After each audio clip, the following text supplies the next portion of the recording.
Hello, I'm Catherine Brown Ramsperger. I am author of the award-winning The Shortest of Our Souls. I'm also an intuitive coach who founded Ground One and Step Into Your Story. Welcome to Storytime. I created Storytime to connect with all of you out there and make connections. Here for those of us wanting to expand our horizons. And I'm so excited to introduce someone who does that in a really dynamic, holistic way. Before welcoming Mimi, I would like to tell you a little bit about her because it's a very impressive bio. Mimi Searfoss is a mind, body, spirit coach who works on the psychological, emotional roots of a problem. She's able to distill the essence of your emotional and physical challenges and communicate these to you in a very accessible way. I know because I've worked with her on my own autoimmune issues. And what I love about Mimi's approach is how she empowers you after each session to make movement yourself.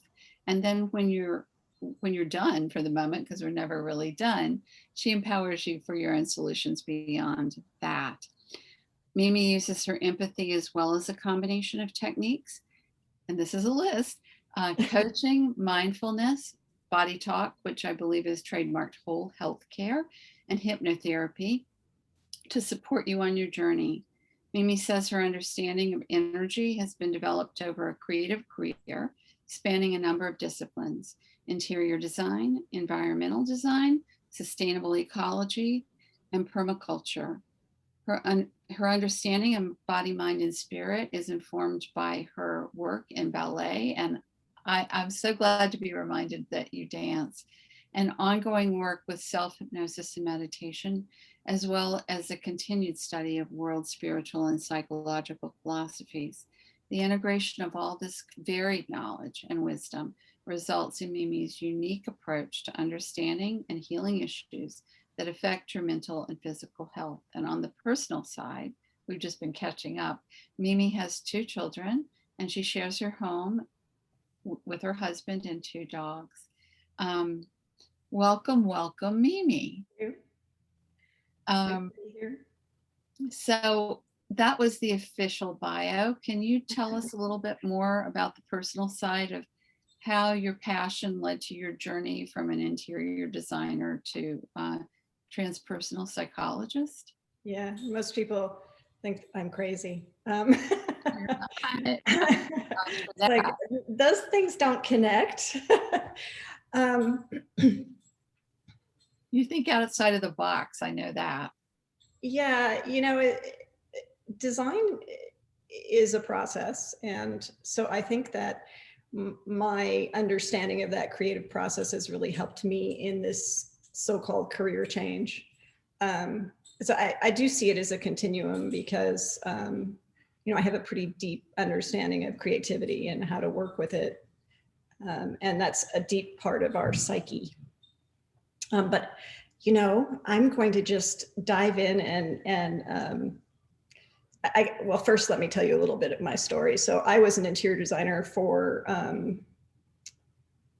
over 25 years, and I focused on environmental design and sustainability. And I took permaculture class with Bill Mollison. I was actually extremely fortunate to be able to meet him because he was in his 80s at the time. And so I've always sort of been holistically informed. My design was a holistic process. I was more interested in what people wanted to say about themselves within their home or their office.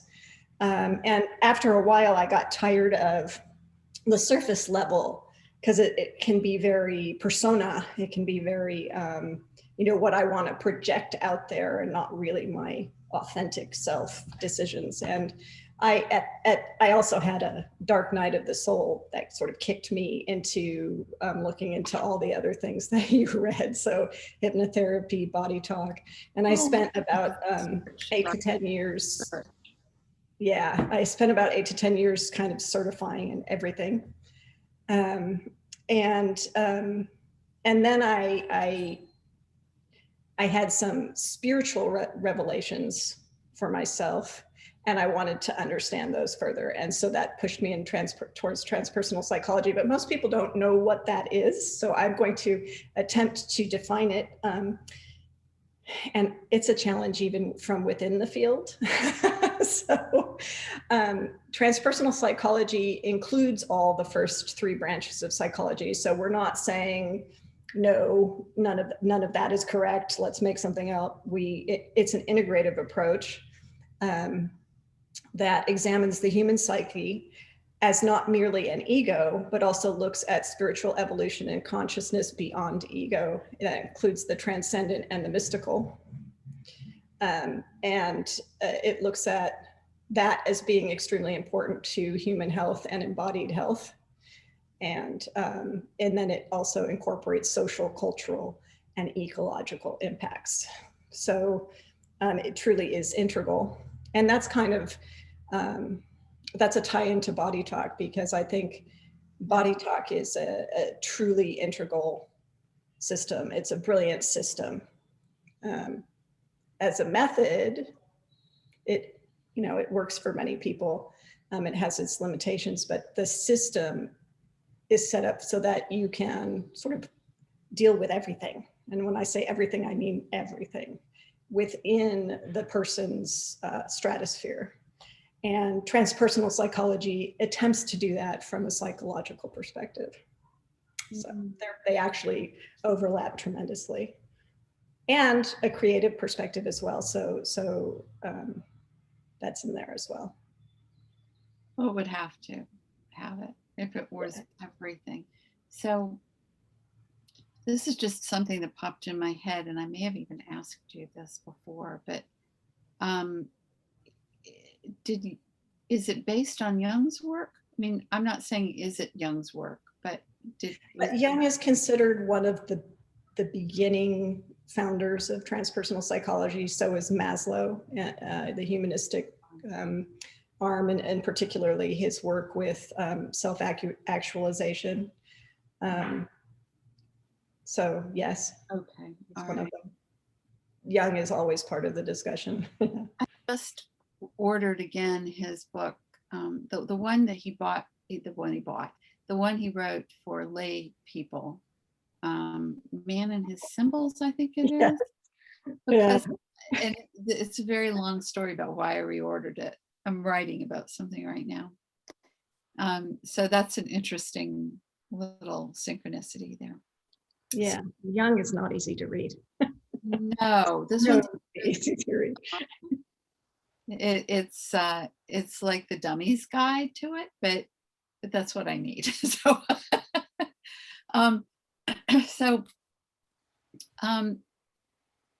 Mimi and I met in coaching the class, and I remember being really impressed with you. I was sitting behind a few rows, and you just were you never seemed to tire, by the way. I'm sure you were, but I was also thrilled to have another person in the class who seemed to have a very balanced brain hemispheres between right and left and analytical. And I tend to just fluidly, hello, what's your dog's name? I'm sorry. We're going to have a visitate. We're going to have a Dante. And Enzo. And there they are. Yes, and there they are. So I feel like I can switch between creative and analytical, and I think you do the same thing. It's almost automatic. And so that brought me to the question. I was thinking about what to talk about. Is it your belief we can do both at the same time? Do we need to switch back and forth, or is the firing of neurons so quickly we don't even recognize it in some instances? Yeah, so I think everybody has their own right-left balance, and some of us are more left-sided and right-sided. And unfortunately, our educational system really negates the right side and plumps up the left side. So there are some people who just cannot do anything but just very linearly and small, narrow thinking bands. And I think that's a disservice, unfortunately, but it may be changing. And I think full integration, or the closest thing to balance, is optimum for our brain use. And both, because when we're thinking about creative versus, it's not all that clear cut, really. It's not just No, left, not. it's like all over the place, right? And I think it's, just speaking more metaphorically, creativity requires a suspension of doubt to get to something that's really highly creative or outside of the box. And analytics can really talk us outside of, talk us completely out of what we might be thinking about. Oh, that's, oh, I had this idea. Oh, but that's impossible. It's ridiculous, right? And well, I think that's the resistance struggle, isn't it? yeah, it really is. I think, that you have to train yourself to be very broad and intuitive, because the creativity isn't something that's inside us. It is very transpersonal, in my opinion. And so you have to allow for sort of otherly world ideas to come and to flow. Flow is also an important part of creativity, but at the same time, analytics, the analytical side is very important, or else things don't get done. So,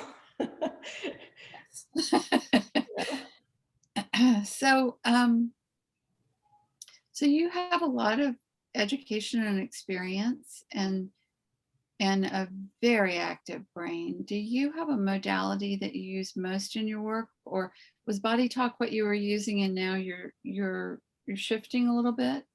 Yeah, I still use body talk. Body talk, it does depend on the client. And can you tell us a little bit more about body talk? How does Yeah, it fit into your work? you can see my son in the background. Body talk is a holistic energy, consciousness-based energy medicine.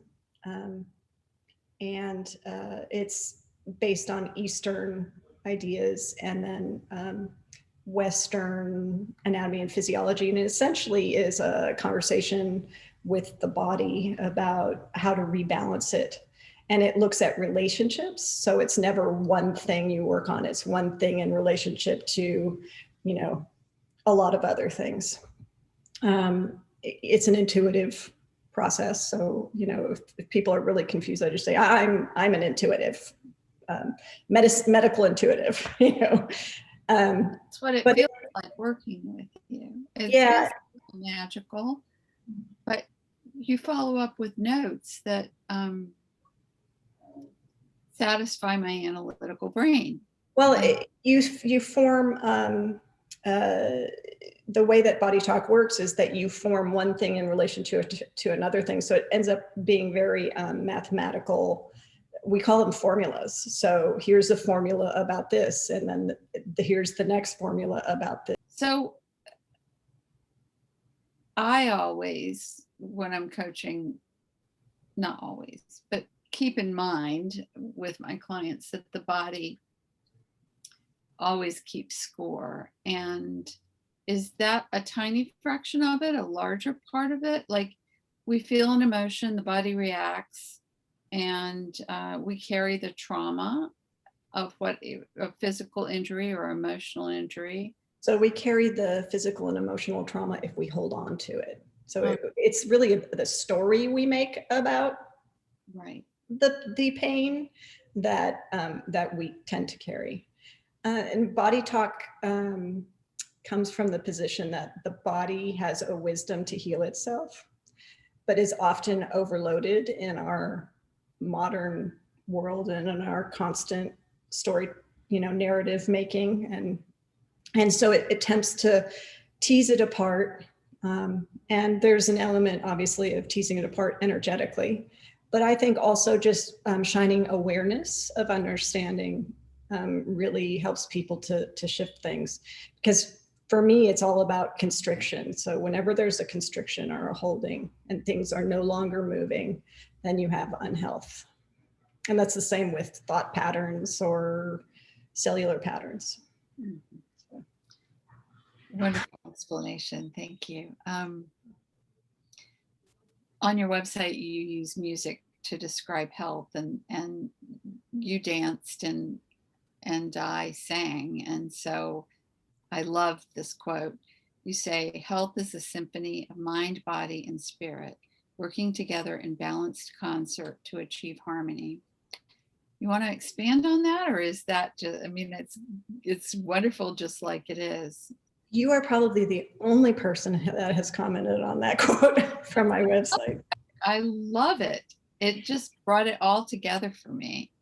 I think when I was, writing, I just think that's a good metaphor. And it's not just the instruments and the players and the conductor. It's also the amphitheater and the weather and the audience.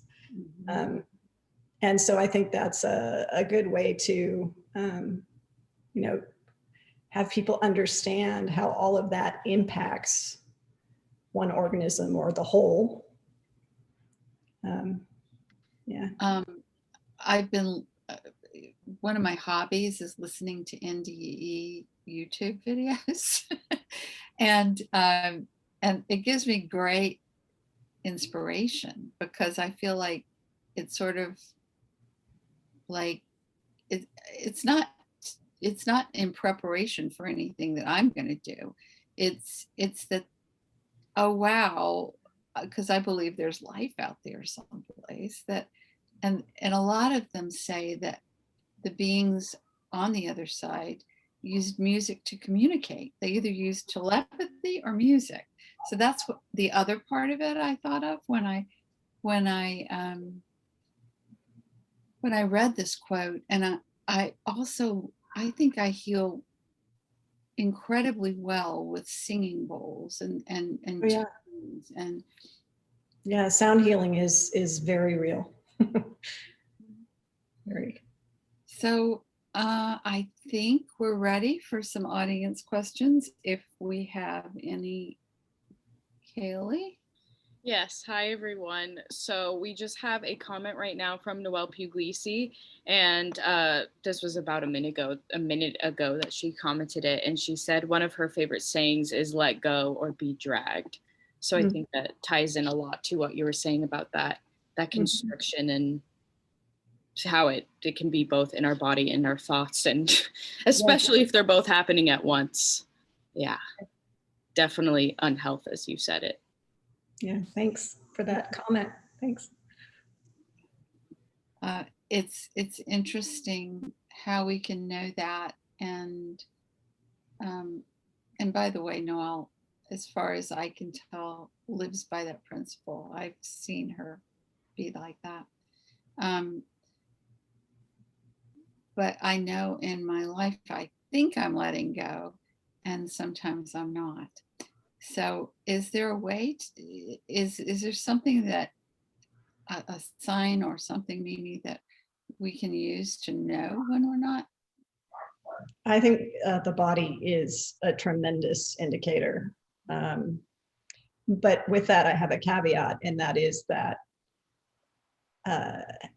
disease and unhealth is not a fault of how you're thinking. In other words, this trend of saying, well, if you just were more positive, you wouldn't have cancer, is very damaging.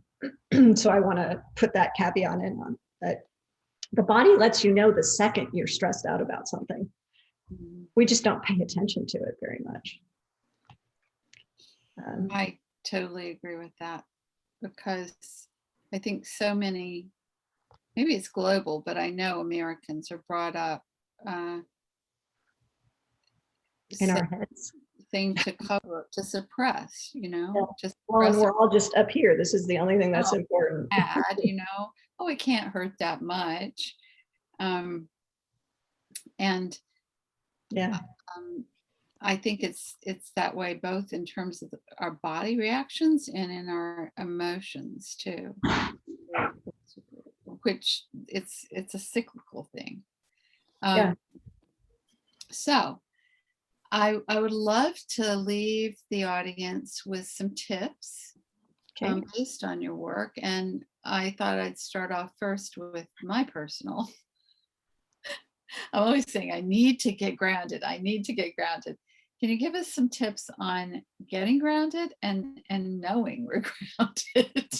So you gave me that question previous, and I was thinking about it, and I was thinking, well, I think what kind of grounding are we talking about? Is it grounding because I'm feeling airy fairy, like I can't, like my brain's not working, or is it grounding because I'm anxious? And so I would answer those two questions separately. And grounding, because I'm being, I'm floating away mentally. I think water is a tremendous grounder. Also taking some time to breathe and center and feel your body, figure out what might be distracting you. I'm not really I know there are people who really, so my daughter is one, and she'll say, I just can't think today. And so I have, I always say, are you hydrated? Both feet on the floor, breathe. What are you stressed about? Because oftentimes it can be some, background noise that she's not even aware of that's running. Also eating protein helps ground people.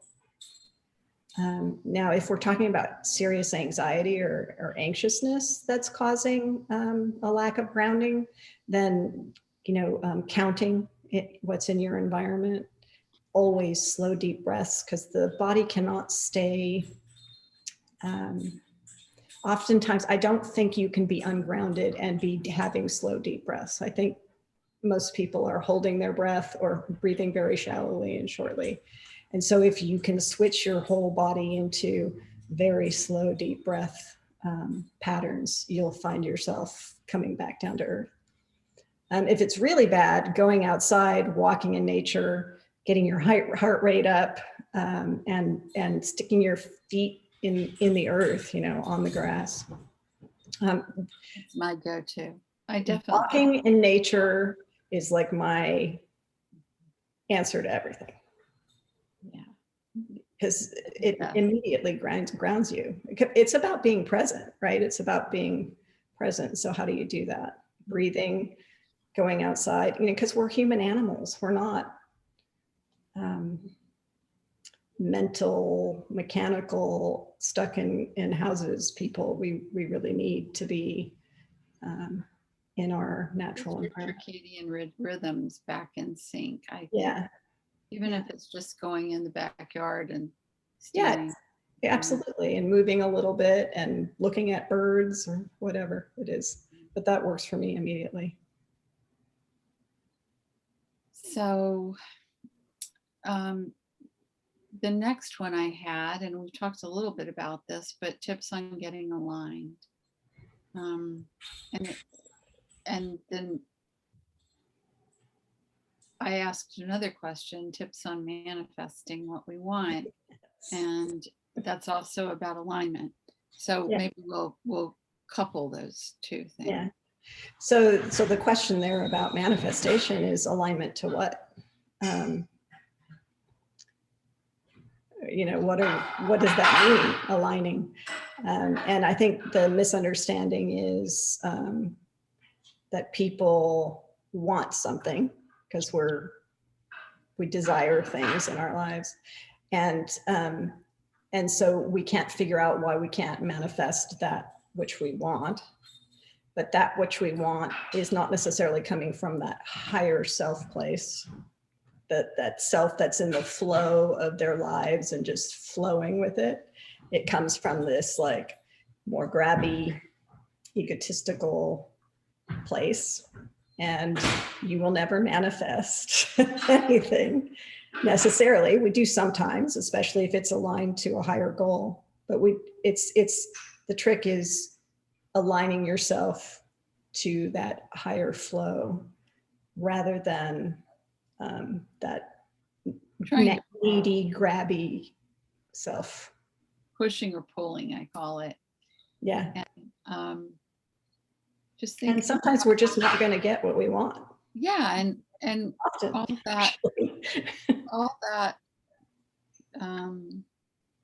pressure is more on us than anything else. I mean, it manifests outside of us, but might as well be happy on the journey, whether we get what we want or not, right? Because That's absolutely that is the secret to getting what you want. Mhm. It's hard to do when Yeah. what's not occurring is painful, right? Or if there's loss involved. And so I just always keep saying it's a process. It's a process, one step at a time, and you just keep moving forward. And oftentimes you end up with something you would have never even imagined that's even better than what you were, wanting in that other moment. Yeah. Yeah.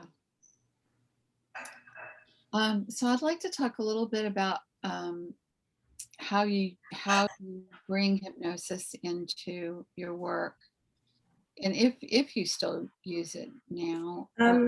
Yeah, hugely. Okay. So Go ahead. I use hypnosis probably differently than what most people think hypnosis is for.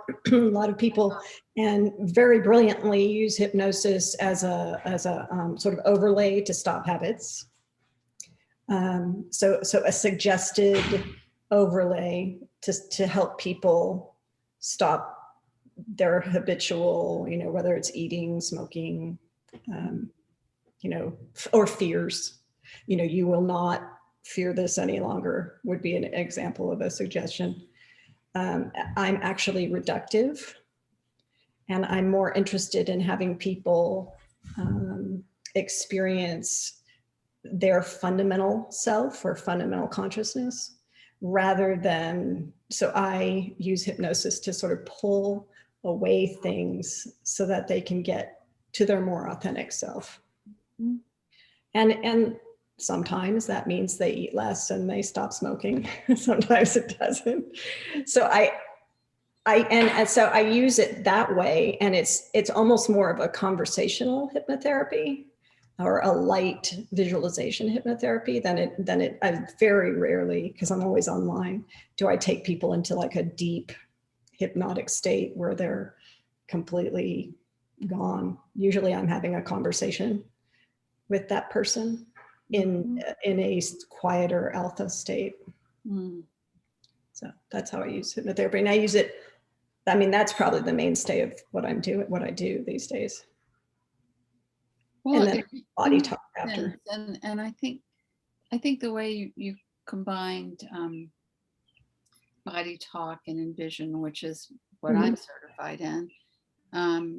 Envision's an excellent example of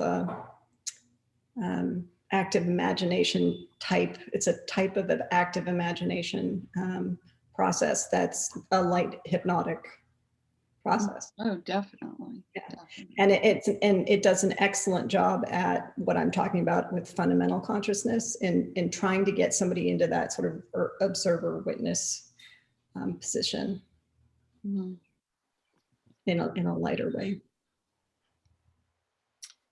So,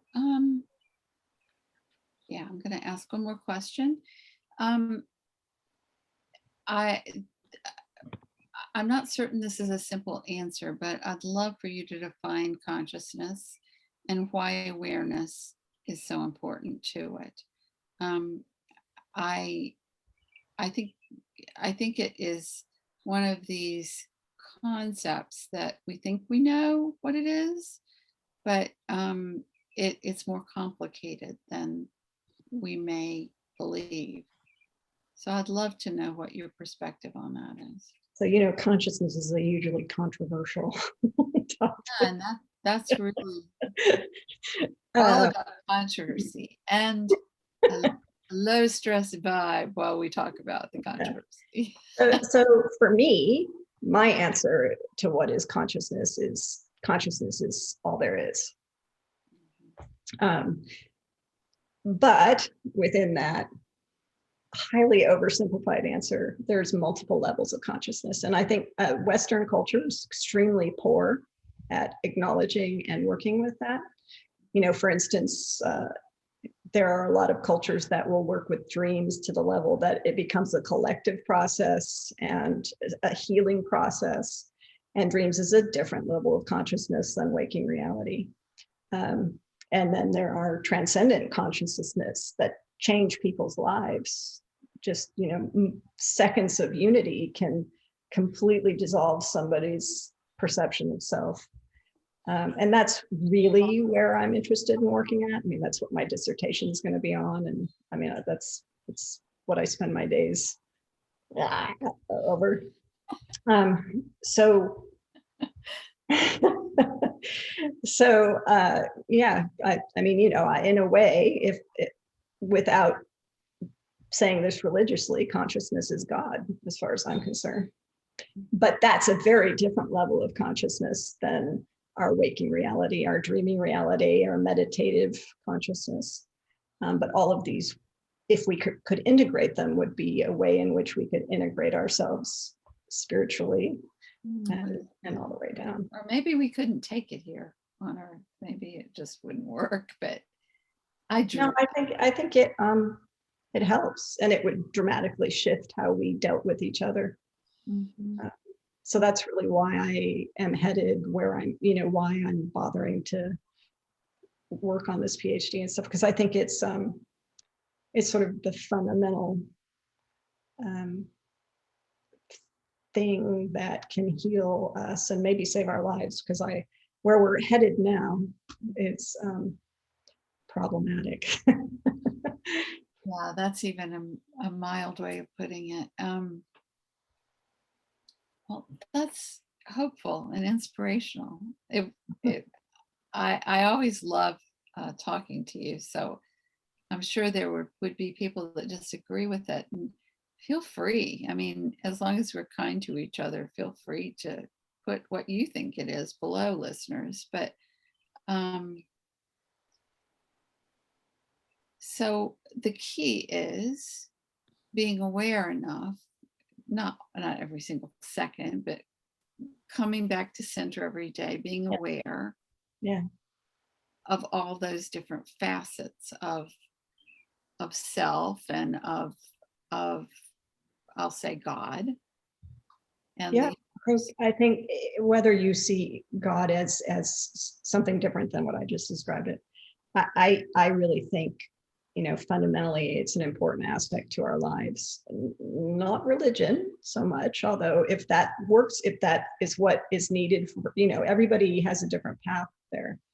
But this kind of absence of spirituality, I look out sort of at the American landscape right now, and I think, man, we are having a spiritual crisis, to like huge spiritual crisis.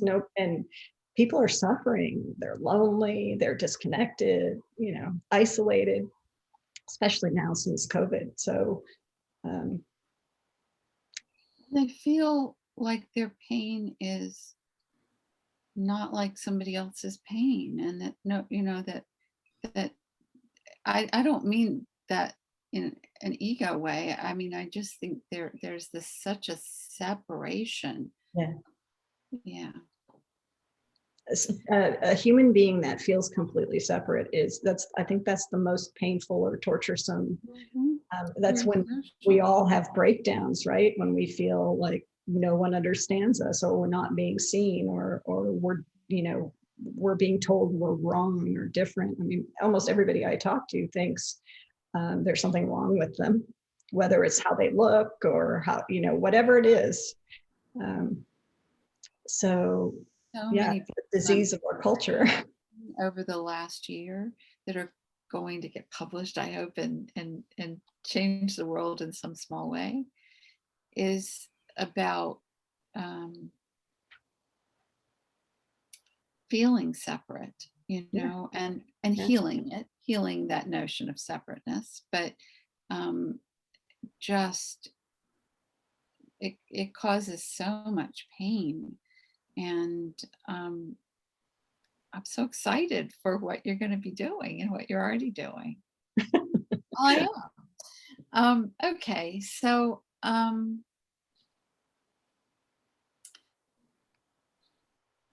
I want to talk a little bit about this. Oh, why is Another part of Mimi Searfoss. And Mimi created this deck with Michelle Domingo. And I hope it's okay that I pulled a card. I Yeah. usually do teabag wisdom, and we may still have time for that. And I just, one of those things that flipped out at me. Yeah. I thought, no, no, no, no, that's not it. It was just because it was so obvious. And by the way, before I show this, everybody, the rhinos are making a comeback, but they were so worried that now that the vaccinations are taking hold, that they're going to be hunted again and poached. So this is the card. I love this card so much. Yeah, Michelle designed that one. It's one of my favorites. It's really I love the hydrangeas, and that was my mother-in-law's favorite flower, so I felt like that was a little nod. But it's card number 30, and it's about appreciation. And I'll tell you what the symbol of the rhino says.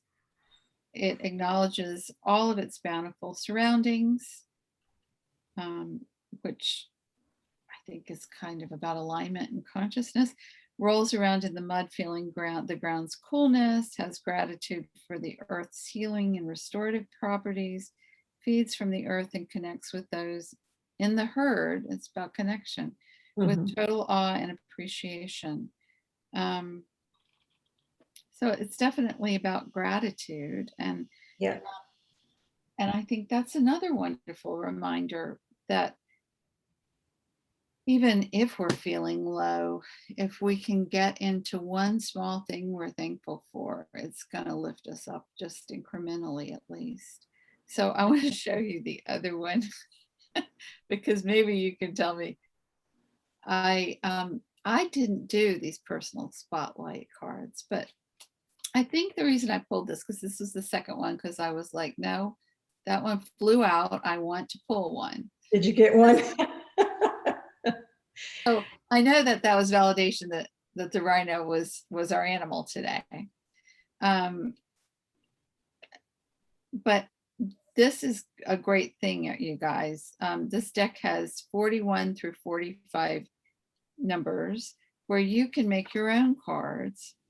And there's an explanation of that about how.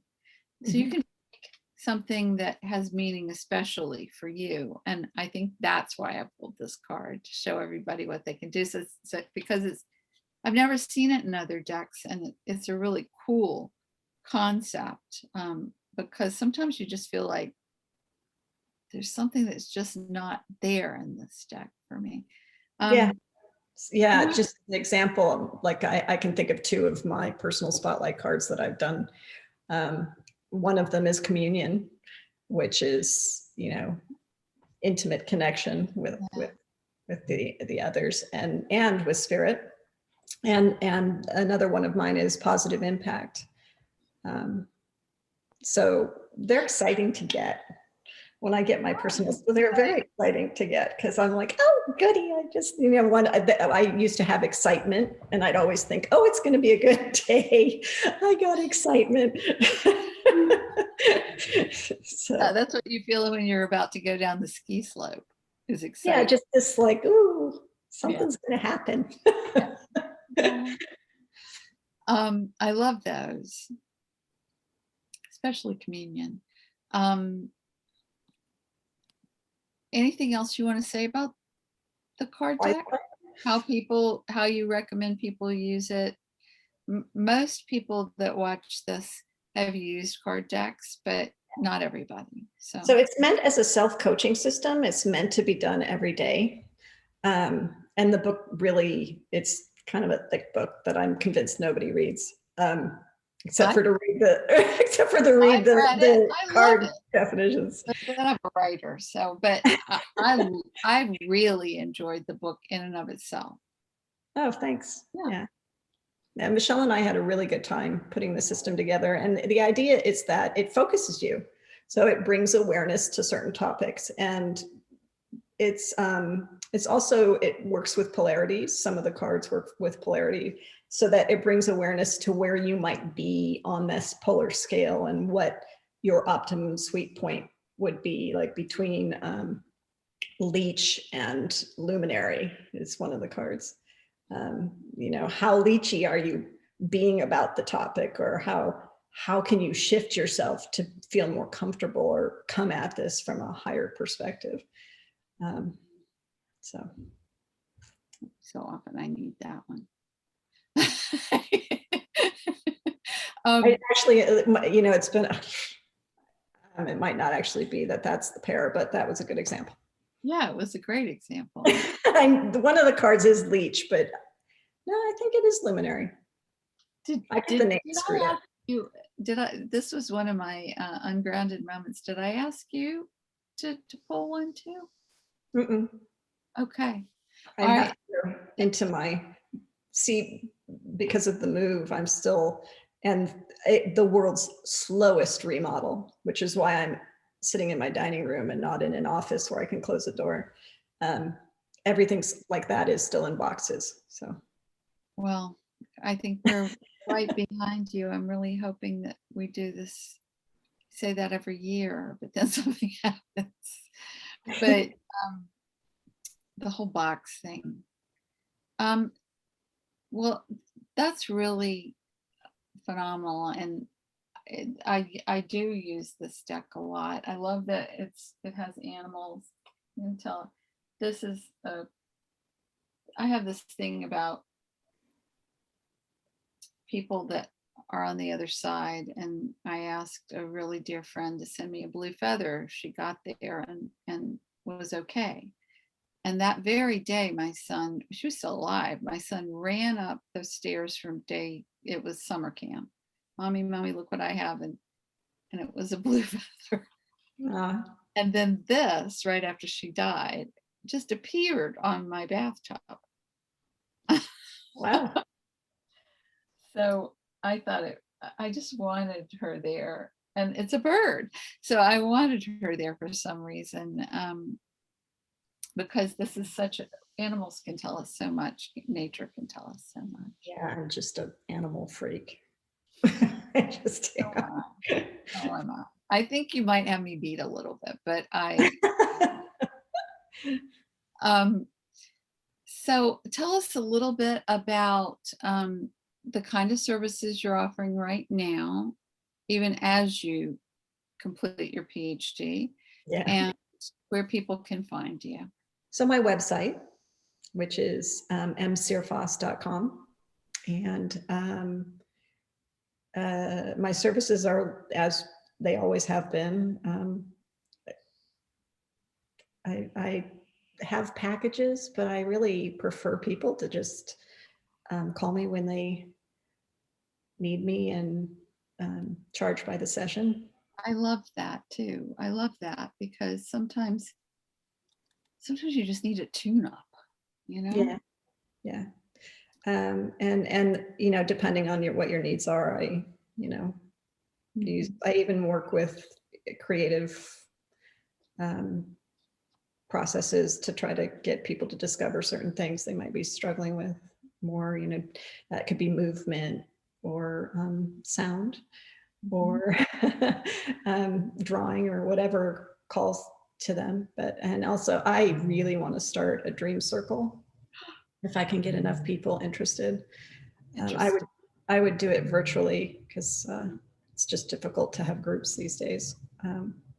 Yeah. Any easier maybe, but we'll see. So I'm interested in that because that's also a tremendous form of insight. I get almost everything through dreams. I cancel that. I used to get everything through dreams. My books, my writing, my messages, and the past 20 years it's expanded. They're probably going, thank God she finally got there's more than dreams. But dreams are my thing. I would love to join. And well, I'll keep you posted. I mean, I'll probably be writing some more, but not right now because that's all I do. I can't write anything else than the amount I'm writing. So yeah. Dissertations are a big deal. And I need to redo my website, but I might keep that metaphor. Oh, I hope you do. I love that metaphor. So I'm going to ask for your final words, but Kaylee, do we have anything else before we go? Yes, we have one question, and it's from Noelle Puglisi, and she's asking, doesn't stress debilitate the body, and so don't diseases stem from the stress? Yes and no. So bad stress, there's eustress and bad stress. So repetitive stress definitely depletes the body, and that leads to disease, heart disease. However, a complete lack of stress, so sort of a complete,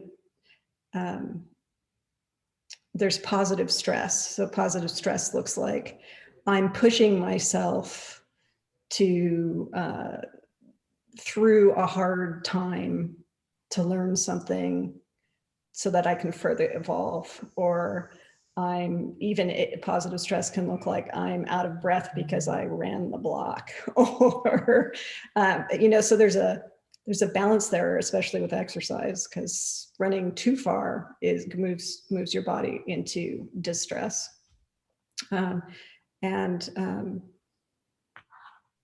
Other examples of positive stress are just, when we are learning something new, or we're being forced to redefine what's important to us or what we think we're attached to. Because life in and of itself causes us to confront these things. And without confronting these things, we cease to be living. And that can also, or even be worse or more catastrophic than the other side, which is the pathology of stress, which is I'm constantly worried, I'm constantly going, I never have time to stop, I'm fearful all the time, which would equally be catastrophic. And it's the disease. I mean, it's the disease of our modern day life. So. There's been warnings of it too forever. I'm thinking of Thoreau and David. Yeah, I mean, Thoreau's a master of he's master of non-dual consciousness. So I love him. Yeah. But and I, this is totally sort of almost overwrought in people saying it, but meditation really does wonders for stress. Yeah, I mean, it's just a pause. Yeah, it helps with inward, it's an inward perspective. It helps reconnect you to what you really,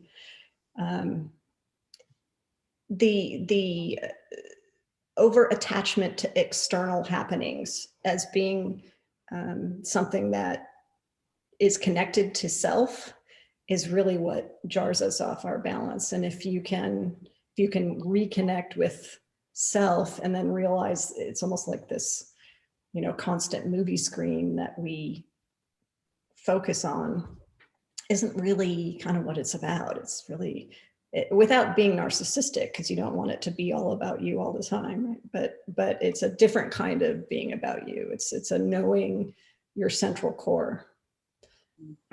And I mean, that just helps stress immediately.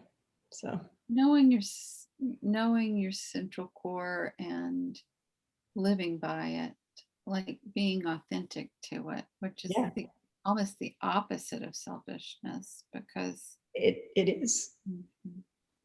Yeah. It's when you're externalizing yourself that you become sort of that individual narcissism, but that what we're talking about is something very different. Mm-hmm. So final words, Mimi? No, I thank you so much. It's been lovely to meet you and see you again, Kathy. Well, it's always a pleasure, Mimi, and we got to see your dogs and your son too. So. Yeah. Extra bonus. And thank you, Kaylee, for fielding the Facebook page, and Noelle, thank you so much for being here. And so I am going to do the teabag wisdom really fast, and then I'll close. It's always right, of course. It's yogi tea. You don't have to read this. I'm going to read it, but happiness is actually an art of living, which is in us. Perfect. Yes. Almost like everything you said today. So it's validating. Yeah. So Mimi's website is Searfoss, SEARFOSS.com. And thanks for tuning in, whether you were live or whether you're listening to this as a recording. I'm looking forward to Story Hour next Thursday. I'll have Kathy Murphy, who is storyteller and pulpwood queen extraordinaire, to entertain us all. She founded the biggest book club in the world 20 years ago, and there's a reason for that. You can join me and Kaylee here every second Thursday at my Facebook page, Ground One Coaching LLC, interviewing fascinating people like Mimi who enrich our lives. And you can find all my interviews archived on my Facebook pages and on my YouTube channel. And like I said, find Mimi at msearfoss.com. You can find out more about me at shoresofourSouls.com and or ground1coaching.com. One is the O-N-E, not the numeral. And I look forward to seeing everybody next Thursday. Until then, this is Kathy Ramsperger bidding you a good weekend with a great book to read. Bye. Thank you. Thank you.